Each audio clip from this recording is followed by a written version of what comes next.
Boa tarde, senador Exauci. Queria, em primeiro lugar, cumprimentá-lo, parabenizá-lo pela iniciativa de promover esse fórum, que é um fórum de auscultação e de aprimoramento, como o senhor bem colocou, em relação à regulamentação da reforma tributária. Eu vou ser bastante objetivo, senador, mas não posso deixar de iniciar sem dizer que o setor de concessão de rodovias no Brasil é um dos que mais cresce atualmente.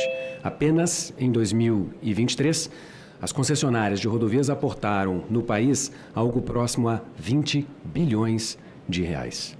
E há a expectativa de que o setor dobre de tamanho nos próximos 5 anos. Ou seja, nós temos aí um desafio grande de promover a atratividade dos novos leilões. E qual é o primeiro ingrediente que costuma tipicamente ser apontado como o tempero, como o molho, como esse chamariz para os investimentos no Brasil? Segurança jurídica.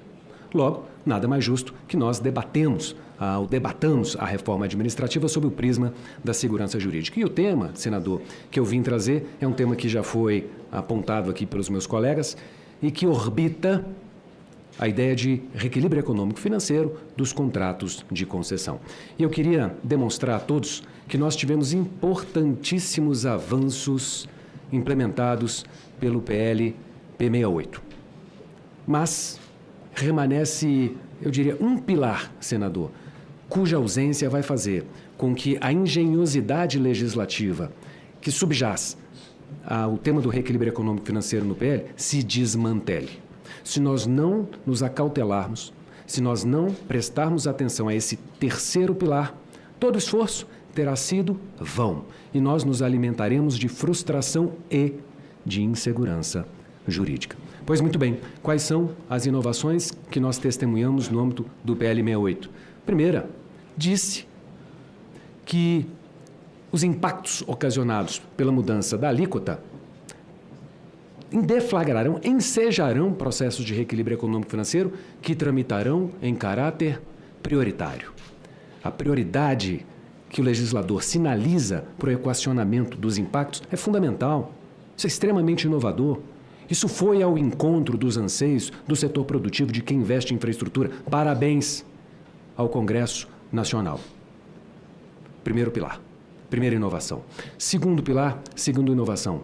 E eu diria, senador, que isso já vinha sendo um pleito, uma expectativa, fonte de diversas interlocuções e apareceu até mesmo num projeto de lei que também tramita aqui no Congresso e que visa a alterar a lei de PPP e de concessões no nosso país.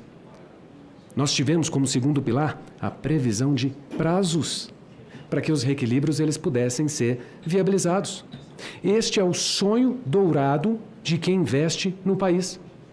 A possibilidade de contar com um cenário, com um horizonte em que um problema regulatório vai ser equacionado. O artigo 376, parágrafo 1º, ele é brilhante em relação a esse aspecto. E ele abre um precedente legislativo fundamental, estruturante para o ambiente de negócios públicos no Brasil. O segundo pilar, portanto, é uma grande inovação, precisa, evidentemente, ser preservado. O que falta? Pois muito bem, se nós tivermos, senador, um processo de reequilíbrio deflagrado em razão dos impactos perpetrados pela reforma, pelo aumento de alíquota, ainda que fosse dado o tratamento prioritário em agências reguladoras no Brasil que sofrem de níveis de amadurecimento ou de maturidade distintos, aliás, em alguns casos, sequer há agências reguladoras para tratar desses problemas.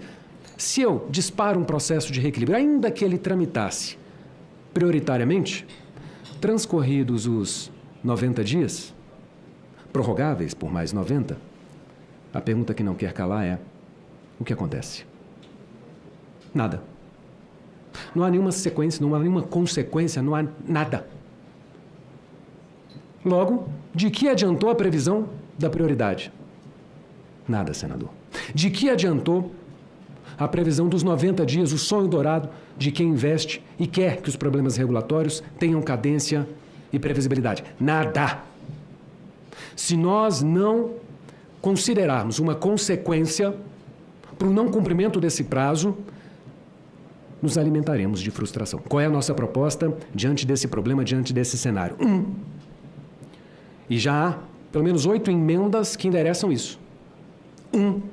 A possibilidade de que, diante da inércia dos reguladores ou de quem gerencia o contrato,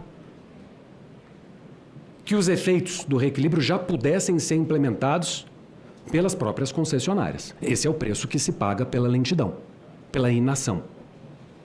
Já há emendas, senador, que se orientam nessa direção. Precisam ser avaliadas, precisam ser consideradas. E, suplementarmente, tomando de empréstimo proposta que hoje já existe, no mencionado PL que visa a mudar o marco legal das concessões e PPPs, seria interessante, senador, se o senhor me permite a alegoria, lançar luz ou acender as luzes para o apagão das canetas. Nós não podemos ter gestores públicos que se acovardam diante de problemas complexos, como são os casos de reequilíbrio econômico-financeiro. É bem verdade que nós não podemos generalizar.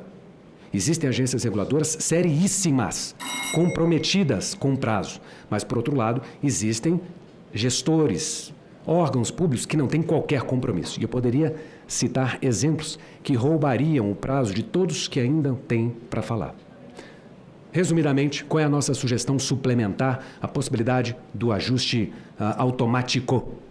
A previsão de que aquele órgão ou aquele gestor público responsável pela tomada de decisão ou pela instrução do processo, em havendo não observância do prazo de maneira infundada, que ele responda administrativa e civilmente pelo atraso que ele ocasionar e pela mácula que ele vai lançar sobre a percepção de segurança jurídica e pela frustração que ele vai concretizar sobre o ideário que consta do artigo 376, inciso 2, parágrafo 1º e parágrafo 4º do PL 68. Essa é a nossa sugestão, senador.